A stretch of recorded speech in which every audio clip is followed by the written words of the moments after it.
Guztia hasi zen, esango nuke, gazteriaren inguruko ikerketa baten emaitzak ikusi nituenean, Nafarroako Institutuak ateratako txosten batean, zeinetan esaten zen Nafarroako 70% baino gehiago esaten zuela politikarekiko interes gutxi edo oso gutxi bazeukala, ez? Datu horiei arrazoi batzuk edo galdera berri batzuekin erantzun nahi nien, ez? Eta horregatik aztertzea, gazteriaren parte hartzea nolakoa izaten ari den zein espazioetan dagoen eta zergatik edo zerri erantzun aldion datu hori zehatzea. Nire lanaren ekarpena esango nuke bi norabideetan doala, lehendabizi askoren ahoetan egon daitekeen desafekzio politikoa eta gazteriaren politikarekiko urruntasun horri aurre egitea. Gazteak bagarelako aktibo, bagaude gizarte honetan espazio ezberdinetan gure ekarpena egiten hori alde batetik. Eta bigarren ekarpena, bazen gehiago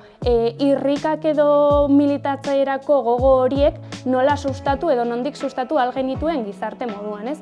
Bai azpimarratzea gustatuko litzaidakela alde batetik dena dela zure eremu politikoa zeinen garrantzitsua den eta ze funtzio garrantzitsu jokatzen duten gazte antolakundeak eta gazte eragileak oro har. Ez soilik esatea ez, nola gazteak hurbildu behar garen instituzioetara, baizik eta kontrako prozesurako bitartekoak jarri. Zergatik dira gazteak gure moldeetan edo instituzioen moldeetan sartu behar direnak eta ez kontrakoa eta instituzioa eta gaur egungo sistema politikoaren aldaketarako neurriak hartu.